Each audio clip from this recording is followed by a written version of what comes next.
क्या आपने कभी सोचा है कि शहर की भागदौड़ से दूर एक सुनसान पहाड़ी किनारे पर खड़ा टूटा फूटा हवाई जहाज किसी का सपनों का घर बन सकता है?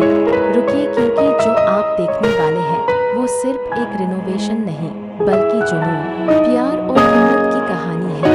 मैंने इससे बेहतर जोड़ा कभी नहीं देखा। शहर की भीड़ और शोर शराबे से उठकर उन्होंने आज़ादी की चाहत को, लोगों की गहरी यादों वाले उस सुनसान जंगल में ले जाने का फैसला किया। जब उन्होंने समुद्र के किनारे चट्टान पर खड़े एक परित्यक्त जर्जर ढांचे वाले हवाई जहाज को देखा, तो दोनों के मन में एक ही समय पर एक साहसी विचार आया।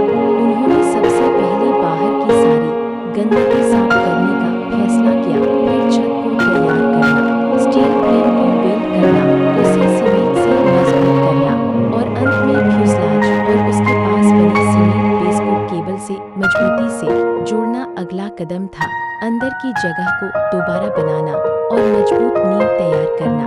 पुरुष लकड़ी के काम में माहिर था, वह बार बार रूलर से नाप लेता, जरा सी भी गलती की गुंजाइश नहीं छोड़ता। महिला उसके साथ खड़ी होकर हर माप को नोट करती और फिर ठीक उसी माप के अनुसार चौकोर लकड़ी पर जमीन का फ्रेम तैयार किया जाता।